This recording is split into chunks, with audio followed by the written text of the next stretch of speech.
इस जगह पर फिर से सुंदरकांड गाने का शुभ अवसर प्राप्त हुआ है।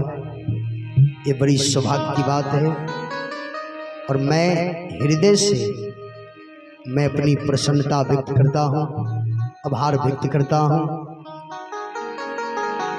जो भगवान मंगल मूर्ति मारुत नंदन, सकल अमंगल मूल निकंदन, ऐसे जो मंगल मूर्ति श्री हनुमान जी महाराज है, जो रुद्रावतार है, 11वां रुद्रावतार। रुद्र देह तजी नेह बस बानर भय हनुमान। रुद्र देह तजी, रुद्र देह को तज कर, इस बस नेह बस, संसार बस नहीं, रुद्र देह तजी नेह, नेह और गेह स्नेह सब में अलग अलग है, सबका भाव अलग अलग है।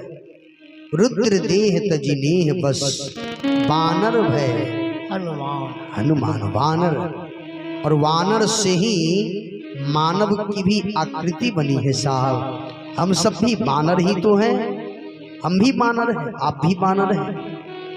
वानर से ही मानव की आकृति बनी है। मानव में और वानर में कोई भेद नहीं है, दोनों एक ही हैं।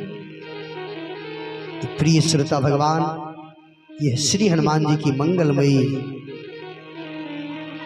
जो उनकी भूमिका है रामचरितमानस सुंदरकांड में, अद्भुत है। आइए प्रेम से हम लोग हरि नाम संकीर्तन चित्त को शांत करते हुए दृढ़ श्रद्धा और विश्वास के साथ इस मानस सुंदरकांड को गाए। हम और आप दोनों गाए, सुने, श्रवण पान करें।